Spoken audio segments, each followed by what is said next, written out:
Thank you, Dan.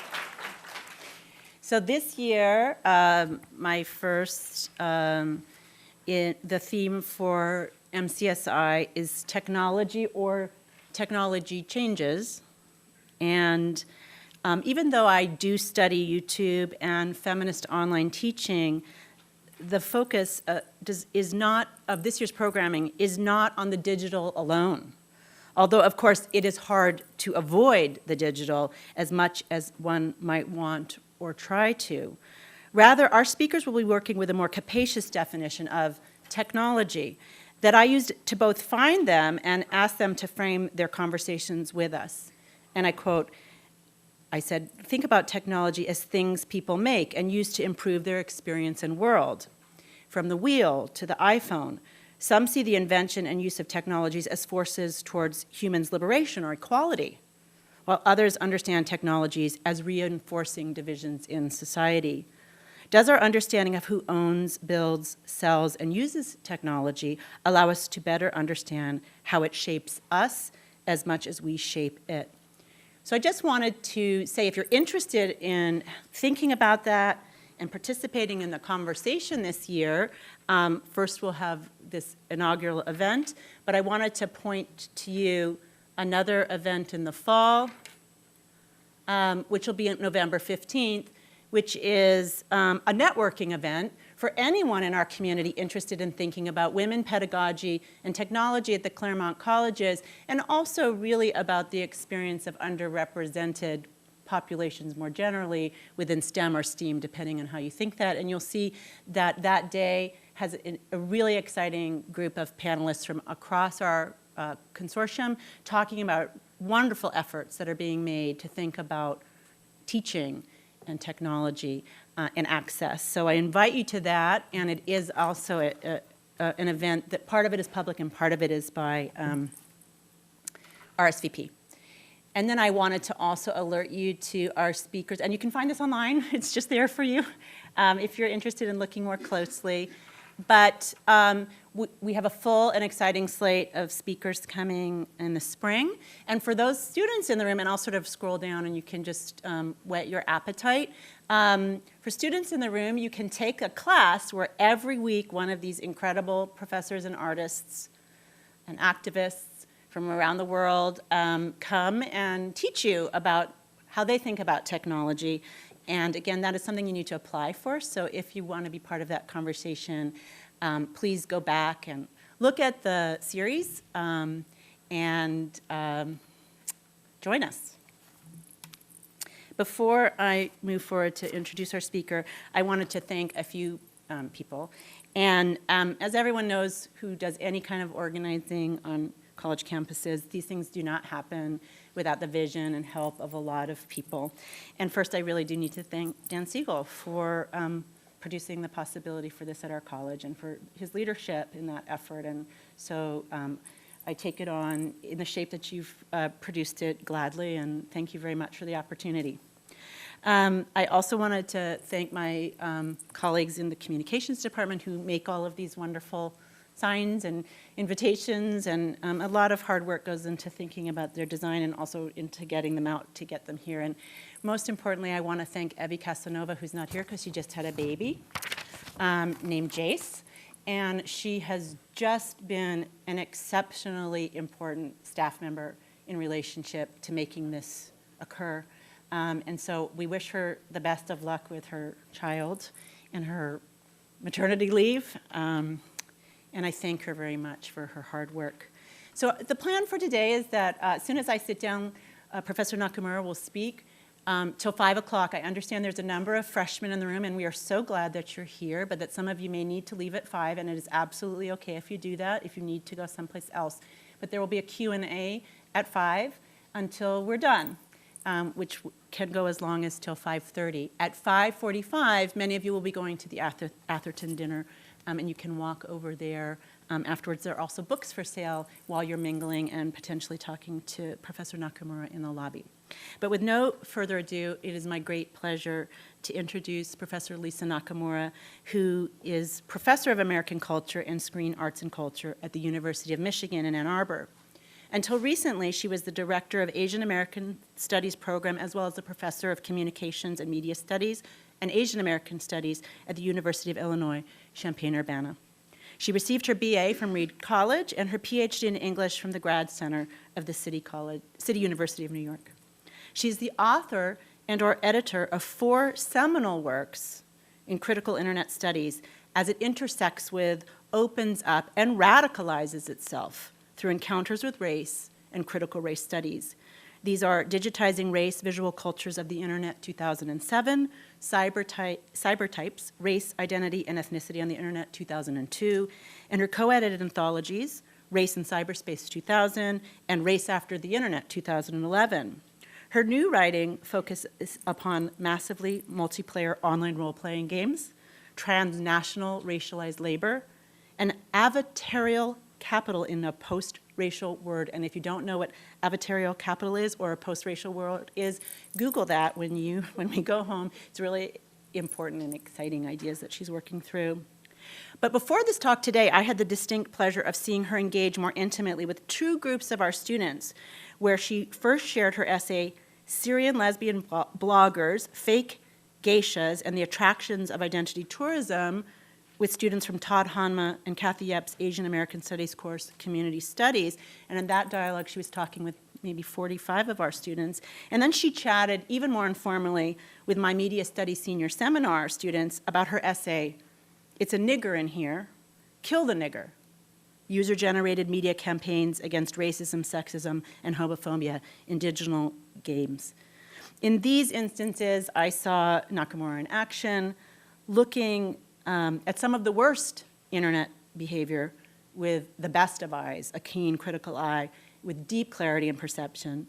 And let me just share with you sort of 2 of the really cool ideas that she's propagated, made up, and have moved through internet studies. The first is the idea of identity tourism, which our students were thinking about with her at lunch, which she coined in 1995 to describe new types of behavior that she was noticing on the internet as one of the first critical internet scholars in our country, which is how white men in early chat rooms impersonated Asian women to get attention in these new social spaces. For it was obvious to me, she writes, that these white men were choosing Asian female persona for a reason. The currency of the sexy, submissive Asian girl proved to be attractive and powerful in the new attention economy of online interaction in a way that, say, African American women and white men were not. And I think we'll continue to see this conversation carry through today. Then in the essay that we read for later in the day, she talked about and thinks about trash in the most general sense, which implies remnants of something used but later discarded. Trash is the set of all things that has been cast out of previous sets. Once trash talk has been used to intimidate or bully another player in online games, it is supposed to disappear, absolving its user of responsibility or even memory of the event. And so she's looking at that trash talk so that it doesn't go away and help us understand the deeply racist logic that has been written into the internet against all of our hopes that it would be a freeing and democratic space. But finally, before I ask her to come up and speak to you, I would like to just say hello on a personal note. Lisa is actually one of those people that I first met through her writing, through books. And I taught her for a long time and read her to understand what she was writing about in the way it influenced my own work. But then we met online. And we've been working on a whole bunch of activities, shared projects together online. And so for a long time, I met her only and knew her only on the internet. And it was a wonderful way to know her. However, those of us critical internet studies also believe those of us in critical internet studies believe we need to open up those ways of knowing each other and see each other like this. And I have had 1 or 2 embodied encounters with her. And there I find a person who is so playful, as we see in her writing, and yet so serious in what she's helping us to understand, and ultimately also so generous in the way she participates and opens up the conversations and thinking that we can have about this place, the internet, where we spend so much time. So both playfully and seriously, I ask you to give a warm welcome to my colleague and friend, Dr. Lisa Nakamura.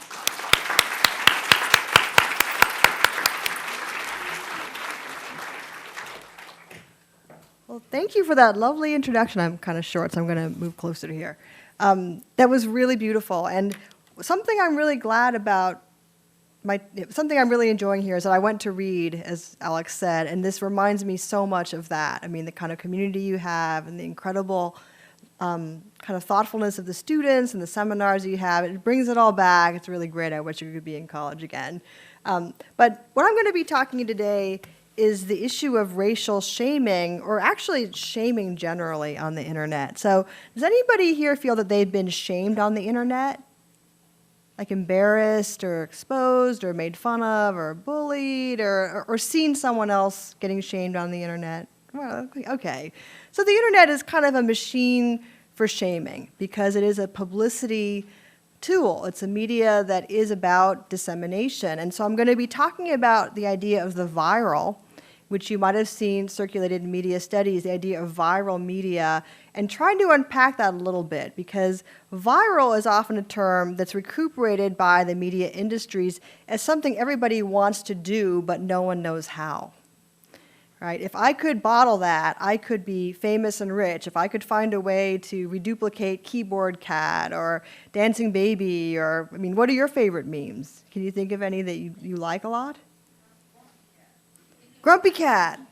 That's right, that little toaster cat, Nyan Nyan Cat. There's a lot of cats. Cats are very viral. And so we tend to think of virality as not a bad thing, right? It's kind of one of the pleasurable side effects of the internet is that we always have these amusing bits of culture, which are called memes, that move involuntarily from one person to another, like a virus. So without us even knowing we're passing them on sometimes, right, by simply clicking like or linking to something, we are disseminating that product to other people. So this sounds totally friction-free and benign, but I'm going to be talking about the dark side of memes today, because we should remember the model is epidemiology. You don't want to get a virus necessarily. And kind of going with the new field of media archaeology, I want to talk about how and why digital media studies needs to be located in finding the ruptures and discontinuities and breaks within the history of media, as opposed to doing what we have been, which is to kind of celebrate the narrative and the triumphant story of the rise of digital media. Now, I teach digital media. Obviously, I love it. I played World of Warcraft for 2 whole years to write 1 article, so you know I like video games, right? But there is a tendency in newer technologies for us to want to narrate their triumphant rise over time, right? To see it as a coherent history with a beginning, a middle, and an end, often a famous inventor, usually a man. PBS aired a documentary called The Silicon Valley Revolution that was mostly about William Shockley, who started the first Silicon Valley company. And, it's not really their fault, but most documentaries about technology are like this. They really made it seem like this great man invented the transistor, and now we have Xbox, right? It's this kind of story of development, better, better, better, right? Good, okay, good, better, better, best, faster and faster, like Moore's Law. Capacity for PCs doubles every year, which is why we buy a new device every 4 or 5 years. What media archaeology wants to do is to look at the hidden, the neglected, the purposely obscured, the atypical within media history. The excitement in this method is to find new things in old archives. At its worst, what it does is to try to reveal plots, plans, or agents that have secret and nefarious intentions. So digital media archaeologists like Friedrich Kittler and Wolfgang Ernst from the Berlin School, they're just now starting to percolate down into the US, really are critical ghostbusters. What they want to do is to demystify media, to point out its circuitous routes to where it is now, and to deprivilege the idea that what we have now is better than what we had before. Right? There's a tendency to always see digital media as better and better. This demystification is a kind of heroic role, unfortunately, which kind of replaces the inventor with the scholar, because the scholar is the one who can see the real deal, right? The real picture. But what if we use the media archaeology method to understand racism, sexism, homophobia, and general uncivility on the internet? On the one hand, this would not seem to make a lot of sense because most people don't think of these things as being part of the mechanism of computing, right? They think of them as being social, not technological. On the other hand, as many of you attested when you raise your hands, these are technological or socio-technical experiences now, right? A lot of people have been on the receiving end or maybe on the giving end of some forms of racist, sexism, homophobia. If you ever read YouTube comments, for example, I recycled this slide from earlier. This is from The Onion, but it might as well be the case, right? Social media platforms are machines for creating racist, sexist discourse, right? It's part of the environment we've learned to block or to not see or to ignore. Many people I talked to about Xbox gaming said, I don't use the headset. I know what people are saying. I don't need to be there. So racism is precisely that discontinuity, break, or glitch in online discourse that characterizes moments of rupture in media. Even though it's ubiquitous, somehow it's still viewed as atypical or excessive, right? How can something which is so pervasive always be viewed as something which is not the main point, right? It's something that's always there, but that we always kind of route around. Let's talk about what makes social media social. This is part of a project I'm doing on memes and visual culture. So I'm going to be talking about memes and this model of the epidemic or this model of spreading. Henry Jenkins wrote a book called Spreadable Media this year, and he really takes that term to replace the idea of viral with spreadable, right? That people do this intentionally. It's not just something that happens. But the term meme, which comes from geneticist Richard Dawkins, is still used by scholars and the industry to explain how it is that there's a dissemination of images of wonder, amusement, or mortification. So if you think of memes, why you get them, why you send them, when you click like, when you click share, they are really moments of pleasure, confusion, and often just arousal, right? Emotional arousal. Something is so odd, right, or so noteworthy, you need to share it. You want other people to see it.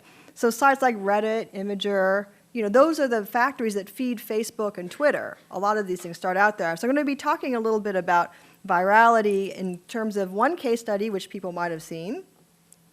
Have you seen this one? Yeah, so yes and no. So this is 2012. And it's on a kind of, typical image sharing site. But, where have you seen this? Do you remember where you first saw it? Someone's blog, Facebook? All right, so does anybody know what this is called? It's a manta ray photobomb. Yeah, so that's what people call it. And there's a site which is called Know Your Meme, which actually tries to trace the genealogy of memes. It will talk about when it trended, when it peaked, this is based on Google search results, and when it dropped off. And it will try to understand kind of the backstory to memes as well. So I'm arguing if we want to understand online racism, which I'm not saying this has got anything to do with, we can at least take some of the methods from doing genealogical or archaeological research to understand other kinds of memes. So this is something you know about because it's striking, right? It's not something you're going to forget right away. It's noteworthy. It's rare. It's something that you can look and like, which is what Geert Lovink says social media is about. It first appeared on 4chan.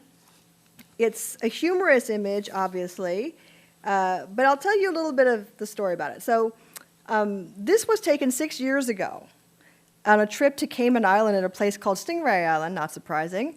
And the person who posted it, Sarah Borland, said it was a huge hit back at Texas Christian University where we were going to school at the time. So she was in college, and this was their spring break. So we decided to try and send it to The Ellen Show. For 5 years now, she has been denying us, but now that it has gone viral, we are hoping that this is our chance. So this is actually the shot before it. So they're at Stingray Island, and they said their photographer posed them in such a way that he put the stingray behind them, and they didn't know it was there, and then he took the picture at the exact right time. Borland writes, I'm a school teacher in Fort Worth, and all my kids think that I'm a celebrity and keep asking for my autograph and if I know Justin Bieber and other teen icons. So, from here, this looks hilarious, right? But it is definitely staged and not really that viral because it's fairly old, right? Someone posted it to Reddit, and she saw it because someone told her about it. She didn't put it up on Reddit herself, but she was trying to market it directly to Ellen because it was popular within her local community. So she succeeded in being viral, but it took a long time, and it's not what it seems, right? A lot of memes aren't really what they seem. So what she did was engage in venture labor, right, to put her time and her energy into trying to create something that she thought would result in at least a personal reputation bump, some kind of local celebrity, or hopefully mainstream media attention in the form of Ellen. So Ellen didn't take this, but it's the kind of thing Ellen does. If you watch Ellen, right, mimetic culture is moving into the mainstream in lots and lots of ways, right? So if you see a little kid doing a dance on YouTube, it gets 20 million hits, he may be on Ellen. So there's a direct track between these archives of rare, unusual, and coveted images and what we're calling mainstream media, and pretty soon that division is going to be gone. So the idea of these images as currency, as a way to be social online, not just for the people who make them, but for us, is actually not new at all. In 1998, before you guys were using the internet probably because it was really awful to use, Don Slater, who's an anthropologist, found that the most popular thing that users did on IRC, which is an early chat room, was to trade erotic pictures. So that was the most commonly done activity. People called them sex pics. They would trade pictures of themselves or of other people naked. So this was a way to get to know each other. But as he says, mostly it was a way to have and create capital because these were still pretty rare. So there wasn't hot and cold running porn in 1998, right? That was going to come later on. Images were big and unwieldy, and they were difficult to look at. And so having unusual, rare, and thus valuable images on your own computer became a way to actually be social. You had something people wanted, in other words, right? So these kinds of images, sex pictures, shocking images, these are always the images that have the most value, both in the kind of pre-streaming internet and also now. So before broadband, these were even more precious in some ways. 4chan, Reddit, Imgur, PhotoBucket, these are some of the most popular sites. All they have is user-generated content, but what they do is they're meme factories, right, where users can rank and send and recirculate images that they think are really noteworthy. So there's kind of seedbed, and it's a gift economy. Nobody pays for memes. No one pays to put them up. No one pays to look at them, but they can be parlayed into something else. So this is what Henry Jenkins is calling spreadable media. But I want to talk about how some of the images that circulate in this way have this hidden history of racial or racist colonial abjection, right? So they're humiliating images, racist images. These have been around long before the internet. In fact, I'm going to show how audiences from the early 20th century were just as interested in freaky, unusual images, especially of people, as we were. The Dime Museum was one of the most popular entertainments of that time. It was the internet of the day. Professional savages from places such as North Queensland, I'm going to show them here. This is a family, two families actually, who were displayed by R.A. Cunningham. Rosalind Poignant, in her book Professional Savages, talks about how they traveled freely between anthropological exhibits and expos and Barnum museums and paid traveling shows. So they were, on the one hand, scientific curiosities. On the other hand, they were amusements for people, just like sword swallowers or piano players or vaudeville acts. And they often were kind of shown on the same screen. And here's another picture from that period as well. Who knows who this guy is? So exotic others like Filipino natives, Zulu savages, and others were exhibited at these fairs during the period, and photography was one of the first viral media. So when you went to see one of these spectacles, you were often given the chance to buy a photograph as a souvenir. And the photographs were also advertisements because you would show them to other people who would then want to go. So this was the earliest viral media, you could say. The idea of the savage from Darker Nations is itself a meme, right? Where did that come from? Well, people started to use it, and others heard them, and they took it up, and they kind of propagated it. The culture of racism is mimetic. It's not something anyone sits down and thinks through exactly. It's something that occurs. It's ambient, it gets passed on and spread. So I'm going to make a really controversial claim in response to Henry Jenkins' phrase, if it doesn't spread, it's dead. That's the kind of catchword for his book, because I think there are some memes that should die. And the ones that I'm going to discuss are some of those, but just like no one knows how to make memes go viral, no one really knows how to kill viral media either. So maybe we can talk about whether that's something we could do or should do in the Q&A or whatever. So I'm going to switch gears quite a lot and talk about another meme, which you might have seen, dog shaming. So this one peaked last year, but I'm just going to show you some examples. This is from a Tumblr. Okay, so can you read that? All right, so here's another one.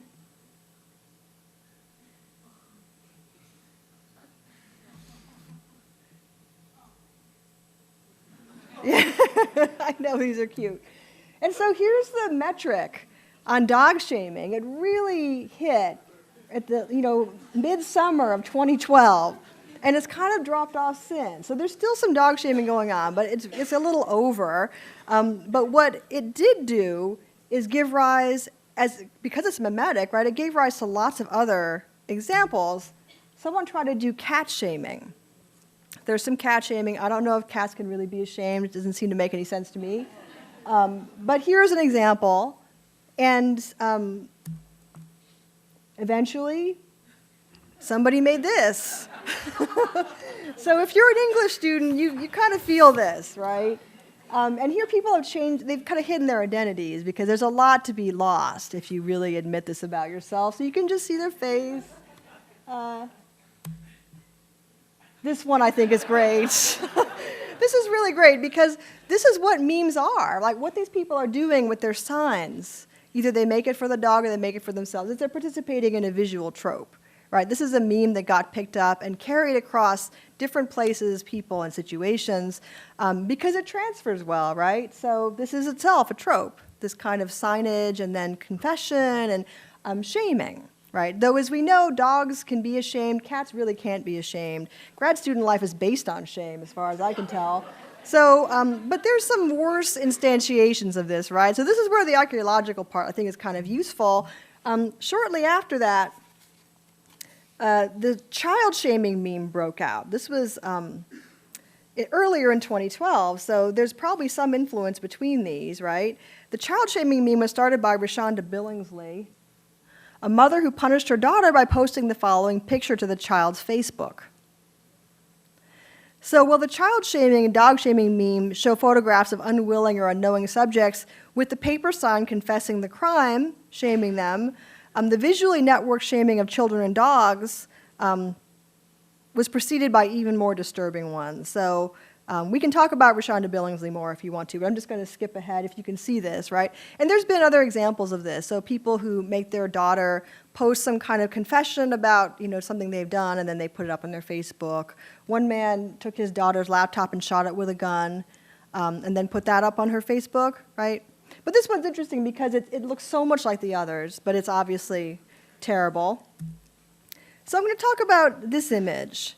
As early as 2008, Internet users dubbing themselves scam baiters had deployed this meme, this trope, to shame 419 scammers. Now, 419 is the Nigerian criminal code for advance fee fraud. Have any of you ever received spam that's asked you to send money to, somebody in an African or, Eastern European possibly country saying you will get $5 million if you can send me $500? But none of you have done it, right? I'm assuming not. Okay. Well, this is 419 scamming, right? It's asking you to advance some money in promises of getting a really large payout. This kind of scam is as old as telephony itself. Some of the earliest 419 scams were done on teletypes in 1979. So it's not new. It's not a new thing to the internet. What is new is the way that people who are trying to perpetrate these scams are being shamed on the internet. Scam baiters, according to Wikipedia, which I think is a good source for this actually, are internet vigilantes who pose as a potential victim to the scammer in order to waste their time and resources, gather information that will be of use to authorities, and publicly expose the scammer. These activities are done out of a sense of civic duty, as a form of amusement, or both. So this picture came from a place called the Trophy Room on a website called 419eater.com. The Trophy Room has over 48,000 registered members. It has over 1,000 photographs, videos, and sound files. The vast majority of them are photographic self-portraits like these, where would-be scammers are enticed into taking pictures of themselves like this in exchange for continued conversation, the possibility of a payout. So the way it would typically work is that a spam baiter, usually a white or a European internet user, vigilante, decides, I think these scammers are terrible. I'm going to either find some on my own or wait till I'm approached. And when they ask me for money, I'm going to say, I'd love to give you some money. How do I know you're not a bot? How do I know you're a real person? Prove to me that you're a real person. Take a picture of yourself holding this sign. And it has to be something unusual so that I'll know it's not just any picture you found on the internet. It has to say this. So this is a picture that a man was tricked, or not tricked, but told to take in order to continue to have a relationship with a spam baiter. Here's another one that an unknown man was told to take, and this was posted as a trophy on 419eater.com as proof of life. When you go to 419, here's another one. Okay, sorry. So they're not all, racialized or even overtly shaming, right? Sometimes they're just playful, but on the other hand, a lot of times they are really, really, really humiliating. 419eater's Trophy Room has a picture like this, so it shows that they've kind of gotten a man to take a picture to advertise the Trophy Room itself, and this is what the splash screen looks like. The splash screen asks, what is scam baiting? Well, put simply, you enter into a dialogue with scammers simply to waste their time and resources. Whilst you are doing this, you will be helping to keep the scammers away from real potential victims and screwing around with the minds of deserving thieves. Scam baiting is dubbed a sport and a game.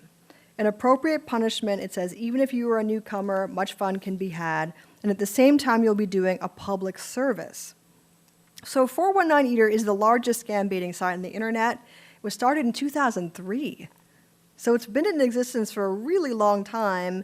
It's not the only one. There are other ones like scambaiter.com. And as you can see, a lot of these images are of people who approached or were approached around 419 fee fraud and were told to take a picture of themselves naked as proof of life, right? There are some pictures of women who are asked to pose without their shirts on, men who are asked to take pictures of themselves pouring milk over their heads.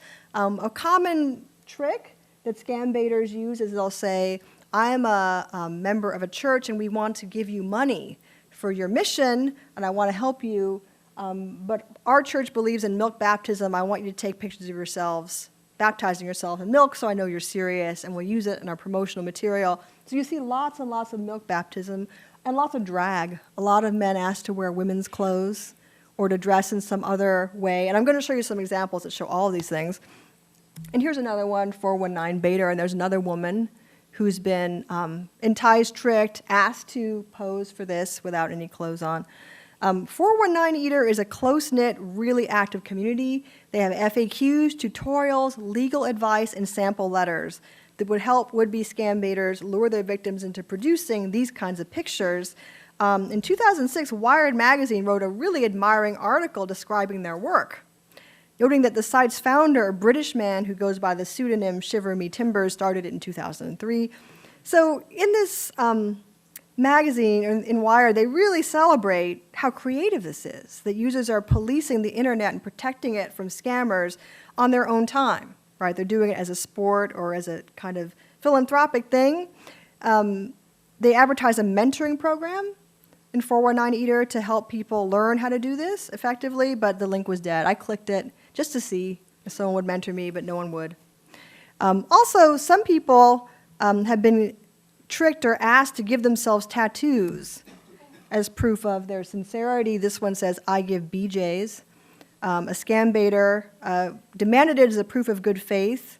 He also demanded several copies so that he could tell it was not Photoshopped. There's a part of the trophy room that's called the Hall of Shame that's Photoshopped examples where women didn't want to pose nude, men didn't really want to get tattoos, so they tried to add them in Photoshop.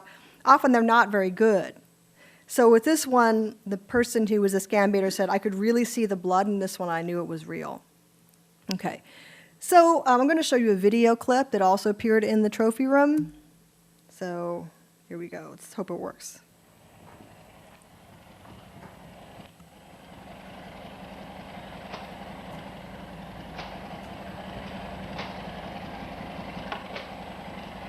Thank you, sir. May I have another?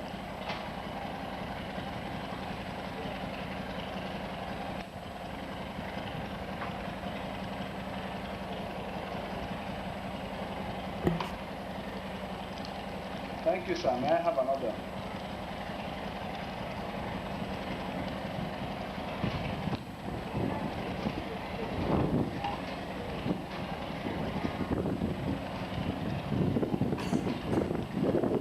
Thank you for slapping me. Okay, so that's staged, obviously. They were given a set of really strict requirements about how to do this. Men have also been asked to film themselves riding down go-karts with halved-out watermelons in their heads. I don't have that clip right now. I don't have to see it, but it's there. This is available on YouTube. And the comment stream is very interesting. Again, confirming our faith in the badness of the internet, many people say, "Good for you. It's great that you made those guys do that. Those people steal a lot of money. They deserve anything that you can do to them." And here's another still from 419 Eater where two men were asked to film a milk baptism. So again, milk baptism is a trope that you see a lot, as well as drag, very emasculating. So the site makers of 419 Eater really actually know that this looks racist, because it is. Almost all the pictures are of African people. But they are eager to counter this perception. So if you look on the main screen, it says, "It should be noted that scam baiters do not go actively seeking scammers of a particular skin color. We only engage thieves who send us emails trying to steal from us. We do not target any particular type of person or country." And it's true, there are some white women in there mostly trying to do male fee fraud around marriage, right, arranged marriage or picture bride marriage. But if you look at the images, they really are like 80% African people. So as Jenna Burrell, who wrote a wonderful book on Ghana and the internet users, writes, "The emergence of internet scamming destabilizes an assumed relationship between technological and socioeconomic progress." So we assume people in developed or developing countries will get the internet and they will progress. That has not always happened. There is still abject poverty and not much access to education where there's internet.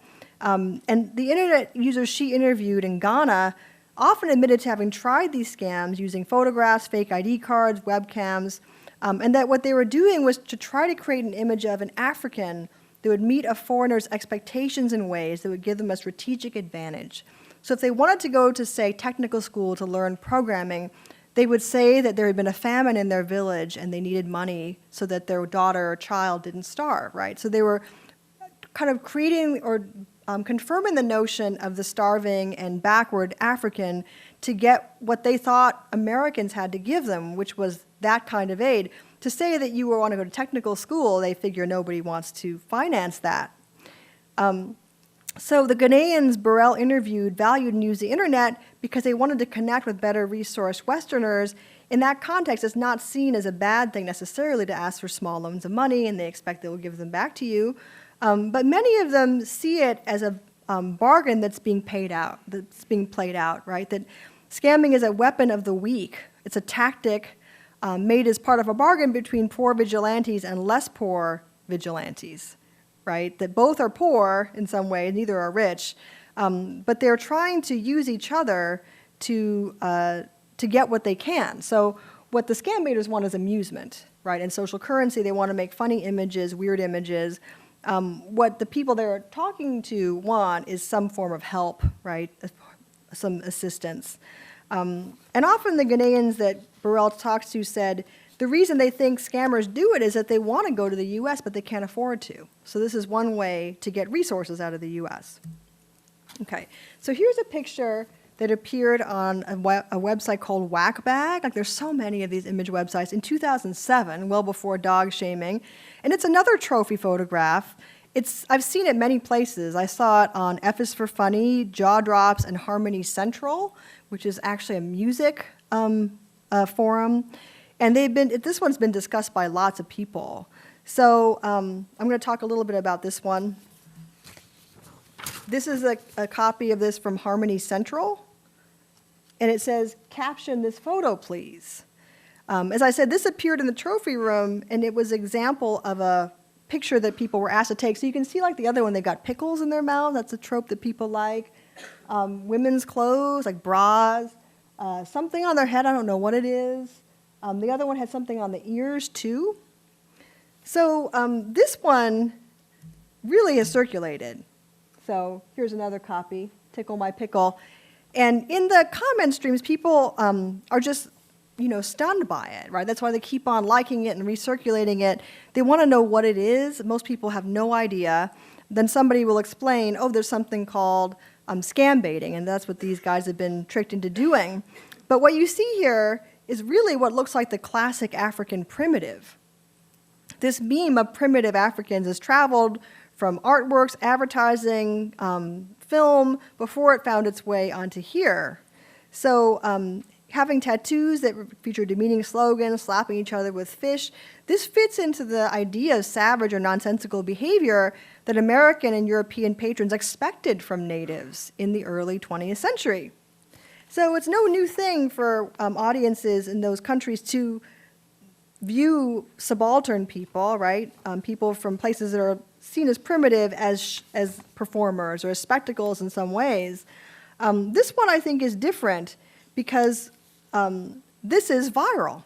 As I said before, it's viral in a somewhat different way from before. And even if the people in it are themselves not ashamed, it is shameful. The production of trophy media that depicts African men as sexually subservient, and here's another one, as unsophisticated dupes of superior Western internet users, as abject, may not be experienced by these humans as shaming, but who's to say? Rosalind Poignant wrote in her study of Sally, Billy, and the people from New South Wales I showed you, that it's almost impossible to get any information about how her subjects felt. They were not, she says, they were themselves media, but did not make it. They were not in the business, they were themselves the business, to quote from Blade Runner, if you've seen that ancient movie. So when scam baiters are made to produce abject media, this becomes part of the mill, the machine that social media needs to keep on going, right? It's part of the fuel. It's a new form of imperial power in the post-digital age. And while the system of incentives that motivated Sally, Billy, and the other North Queenslanders to be in pictures, and their incentives were basically being kidnapped and then being paid $5 every now and then. They didn't really get paid on a regular basis. Most of them died in the U.S., and their bodies were not repatriated. One body was recently sent back from Pittsburgh, back to New Zealand, only 2 years ago. In those times, racist science justified the abduction and display of people of color. It was seen as educational, the science, right? There's a greater good here, and people really enjoyed them. In this case, neocolonial economics provide the motivation. Scam baiters make the images of themselves because this is the best set of options they have to try to exploit the West, as they themselves have been exploited.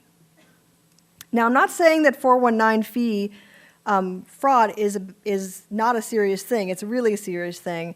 In 2008, sociologists published an article claiming that $3.1 billion had been lost as a result, and I'm sure there's more since then, right?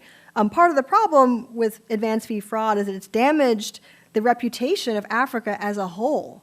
Durkin, who's an anthropologist in that area, notes that the economic and social consequences that, quote, this crime has damaged the brand equity of Nigeria stigmatizing the people as untrustworthy and unscrupulous, such that when people receive unsolicited email from Nigeria, often they just delete it, right? And many Nigerians reported trying to talk to people in chat rooms, and when telling people they were Nigerian, having people just stop talking to them, just completely stop. Okay, so there are really, really few images of women in the trophy room. It's almost all men.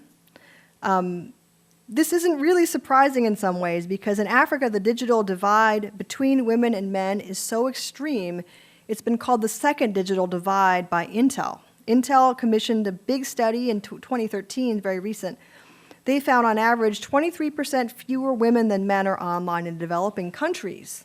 That represents 200 million fewer women than men who are online today. So 23% difference doesn't sound like that much, but when it's such a huge area, sub-Saharan Africa or Africa as a whole, that's 200 million women who aren't there. In some regions, such as sub-Saharan Africa, the gap is 40% or more. So that's a huge differential. And so I'm going to end by talking about African women a little bit. I really couldn't find very many images of African women in the trophy room, but I did find this one, and I wanted to talk about it a little bit.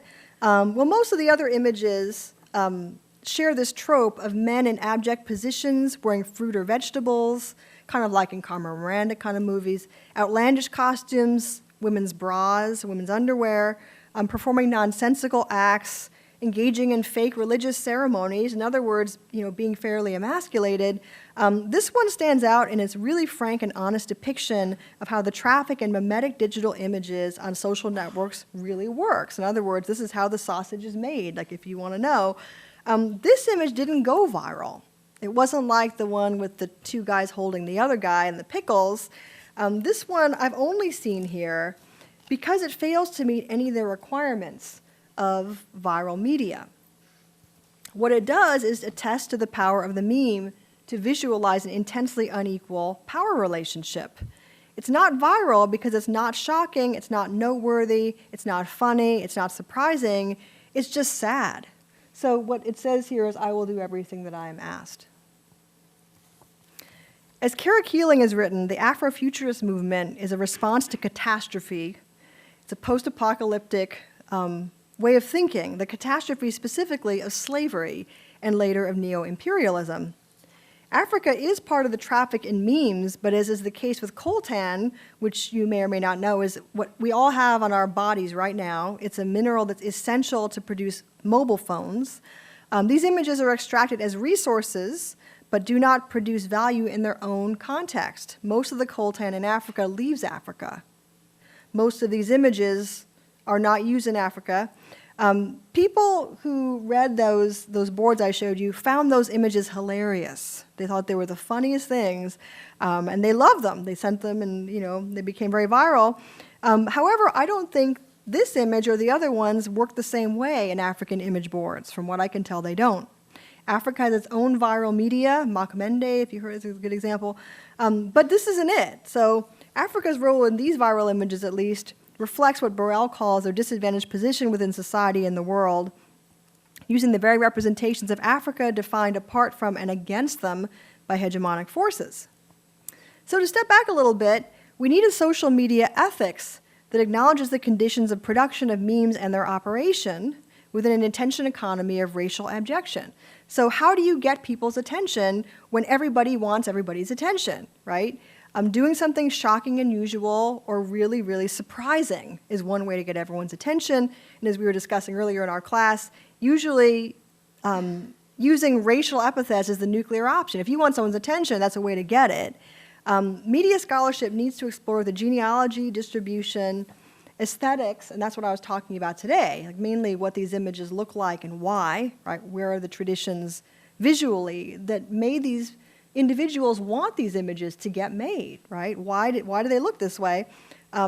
Because so much of what is racist, sexist, and comes from So the visual culture mimetic, the visual history mimetic culture, what I'm talking about here, is largely racist, sexist, seems to come from no context. It just appears. So people say, subtitle this, what is this? What are these guys doing? We can only unearth their histories or their archaeologies through a painstaking process of digital forensics. In other words, digging, trying to find out where did it come from, where did it start, where has it been. As Coco Fusco wrote in regards to photography, race exists to be seen, to be consumed. It is itself spectacular.